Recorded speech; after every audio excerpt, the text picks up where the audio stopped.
ఇప్పుడు ఈ joint twins ఉంటారు కదా అలాంటి conjoined డెలివరీ twins. చేశారా మీరు? చేశానండి. అమ్మో, అది కూడా చాలా కష్టమైన డెలివరీ కదా. ఒకసారి ఏమైందంటే long back when you know scannings కూడా అంత విస్తృతంగా వాడేవారు కాదనమాట. మెటర్నిటీ హాస్పిటల్లో నేను పనిచేస్తా ఉన్నాను.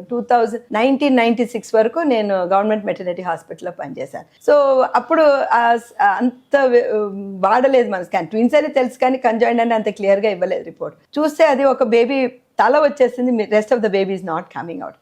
అప్పుడు సెక్షన్ చేసి చూస్తే it was a conjoint twins. ఇప్పుడు ఈ మధ్య కాలంలో ఏంటంటే మనకి స్కానింగ్స్ బాగా తొందరగా చేస్తున్నారండి. ఎన్టీ స్కానింగ్ అనేది పరిపాటి, ప్రతి ఒక్కరు కూడా 11 to 13 వీక్స్ చేస్తున్నారు.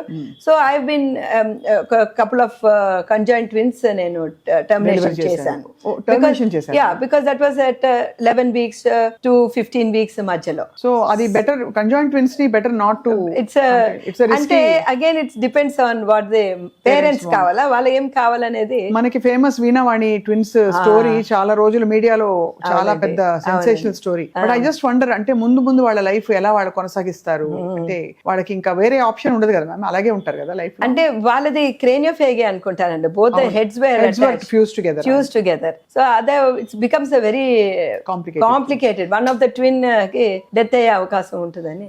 ఇప్పుడు వాళ్ళు ఎక్కడున్నారో ఏం చేస్తున్నారో నో ఐడియా. అదే